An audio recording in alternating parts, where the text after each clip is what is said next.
by making a couple of preliminary comments, looking backwards a little bit, looking forward to the upcoming season and seasons, and also then provide most of the time for you to ask some questions.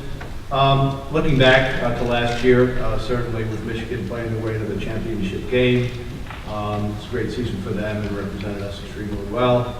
Penn State playing its way to the NIT championship was another highlight last year. But last year, I think it was our first year with our 4 TV partners, and I guess other than the NFL, we enjoyed partners across Fox, CBS, ESPN, and BTN. I think that provides unbelievable exposure for our programs, big platforms, and great promotion from those companies.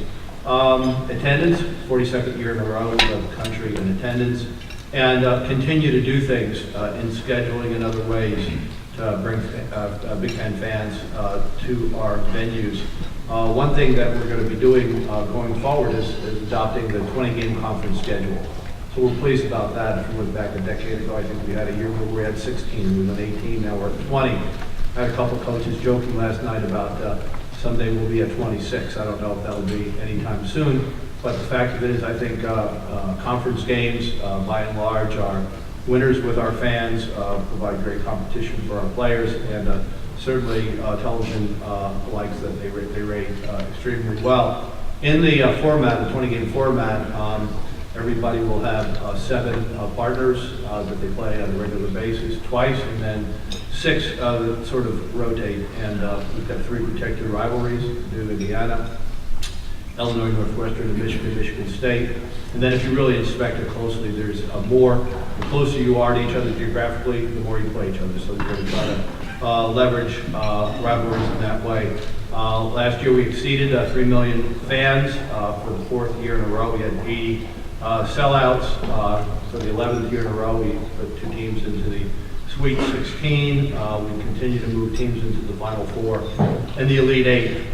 For the next 4 years, looking forward, we'll be in Chicago, Indianapolis. Long term, as noted, we'll have probably 80% of our postseason play in the Midwestern region, probably 20% out east. We had a very successful opportunity to play in New York City, very good crowds, great excitement, and we've talked to them about the future. We've presented them with a powerful promotional plan that we think, along with other conferences, if you can elevate Madison Square Garden, we think we can elevate Madison Square Garden to the next level with regard to college basketball conference postseason. So we'll see where that goes. We are not going to be able to play early, but we can play on a regular date. And in the out years, that'd be something that we would try to achieve with really strong presence 80% of the time in the Midwest.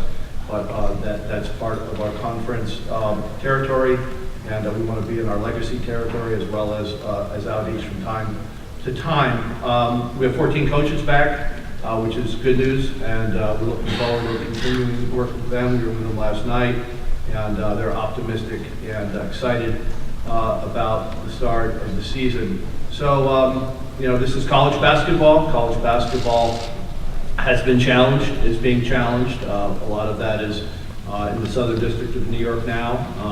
It's not a good story, but we have to be realistic about it. There are issues and the challenges, but we're committed to try to do it the right way. You can change rules, but you also have to change culture if you're going to get different results. And so we're going to continue to recruit students, graduate students, develop students. We've had 6 students been National Players of the Year in the last decade, all of whom have gone on to professional careers, and we're proud of them, proud of the coaches and the young people that come to our campuses. And we'll see what the outcomes are, but we're excited about the way the game is presented. This conference and the players that play on the courts right now are the #1 in the peer group of the 8-5, #1 GSR, graduation success rate. So we're trying to graduate students, we're trying to develop students, we're trying to market the games, we're trying to play each other more, and we're trying to push into the NCAA tournament after having a strong regular season. I should say that there are challenges in college basketball, especially with regard to November and December games. And we've tried to enhance that. We've tried to enhance it with the ACC Challenge, with the Gavitt games, and you'll see this year that everybody will play a home and away game either late November or early December. And so college football is incredibly popular, and it has grown in an amazing way. But 30 years ago, we had 15 bowls. They started on December 25th and ended on January 1st. Today, the bowl season starts earlier. You have conference championship games, and it goes all the way to probably January 10th. So we have to find ways to present basketball. We shouldn't give up November, we shouldn't give up December. So we're going to try to have more meaningful games with 20 games, Gavitt games, and an ACC Challenge. We have 22 pretty powerful games, and we're not going to cede the sports scene in college to college football. We want to leverage it. We want college basketball to be successful, while college football is doing well as well. So we've given a lot of thought to presenting college basketball through our partners in a way. We've got the cooperation of our coaches on this, and I think it's going to be good for us going along. I think others will adopt 20-game schedules, play each other more. I don't think there's anything less interesting than a bad college basketball game in the months of November. So we're trying to improve it. So let me stop there and see what questions you may have for me. Thank you, Commissioner Delany. At this time, we'll open up the floor for questions. And again, please stand, identify yourself, and speak into the microphone. It's early in the morning. Get your coffee. Any questions for Commissioner Delany? Fourth row here on my left.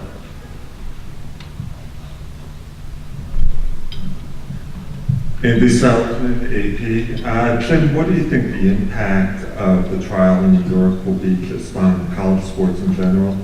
Yeah, I mean, it's certainly an unsettling, negative narrative.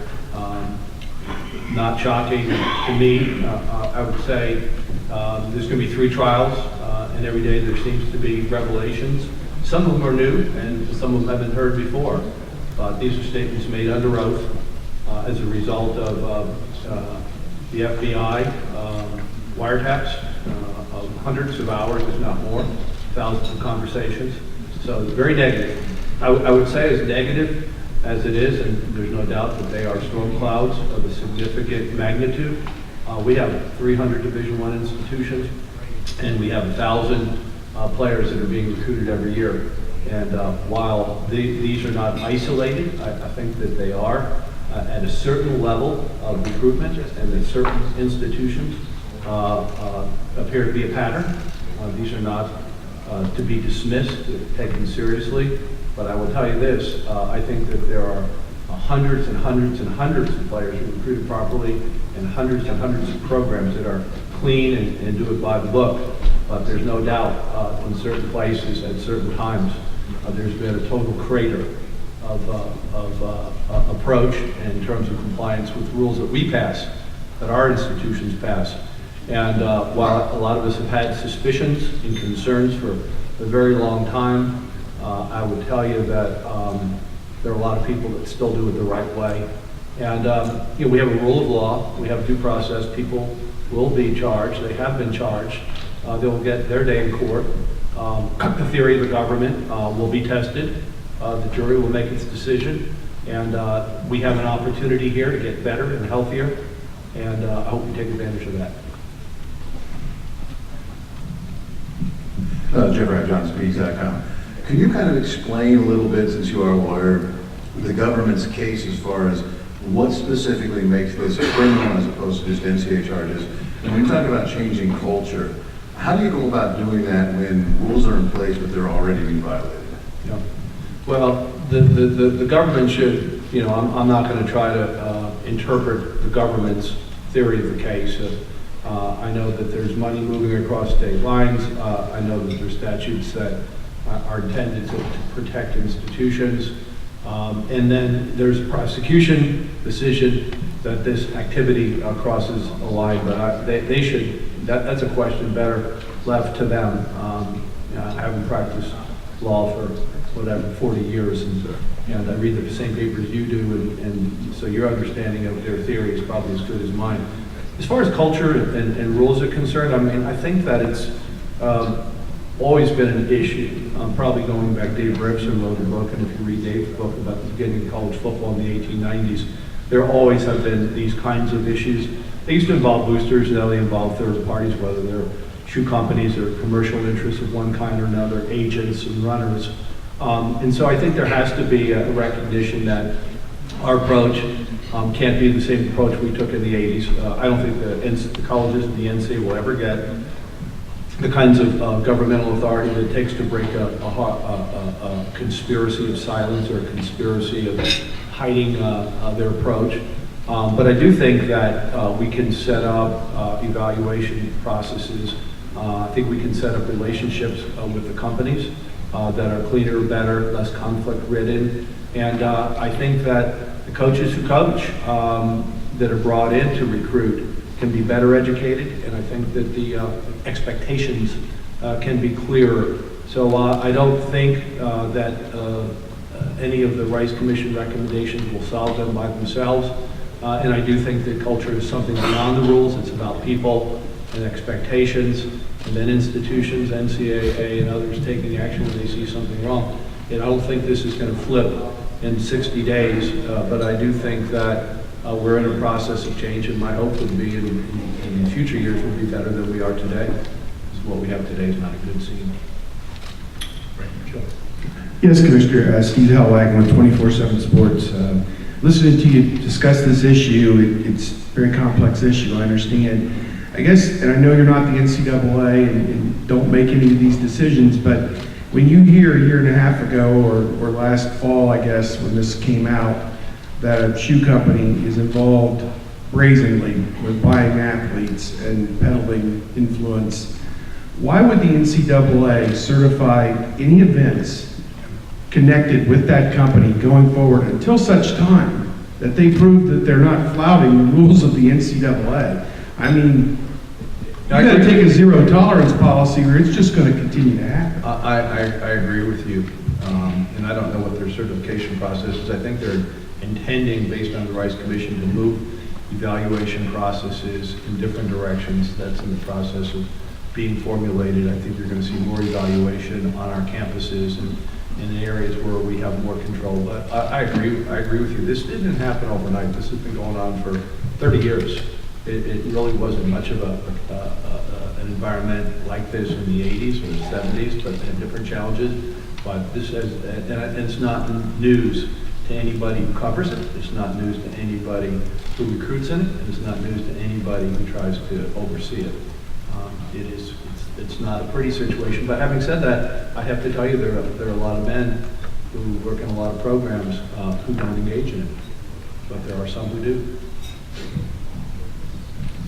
Here, Jim. Yes. Commissioner Kyle Austin, MLive.com. You mentioned going forward with the conference tournament, 80% will probably be in the Midwest. Yep. I'm wondering if you're speaking about Chicago and Indianapolis, or if you can see other Midwestern cities being able to host that event. I think Chicago, first of all, it's great to be back in Chicago.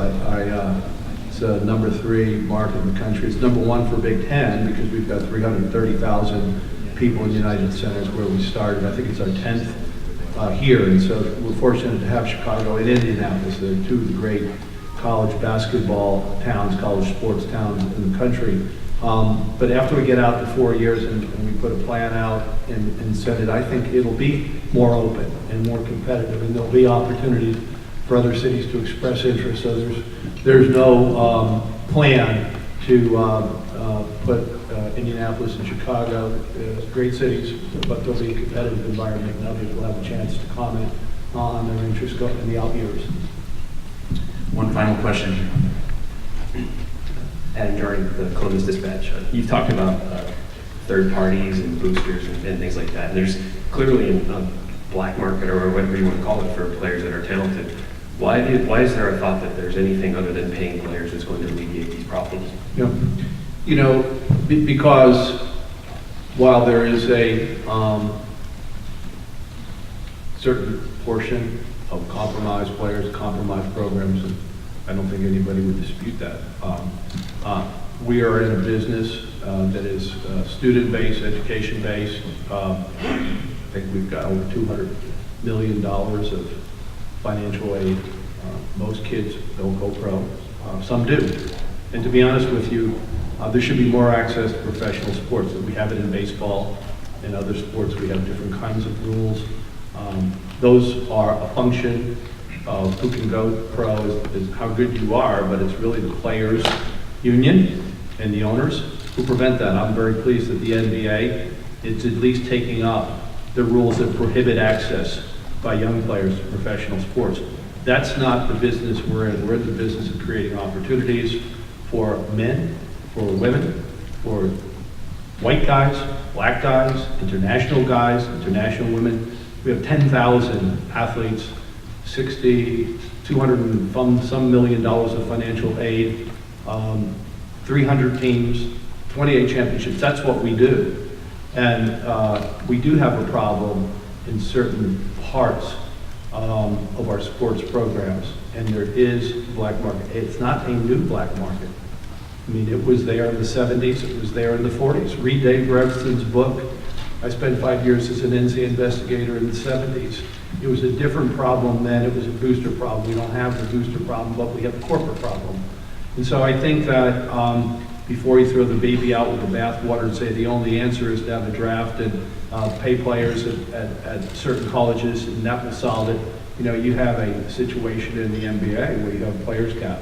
You have a variety of other mechanisms, and people violate that. They lose first round draft choices. You know, and people are in many cases broken timber.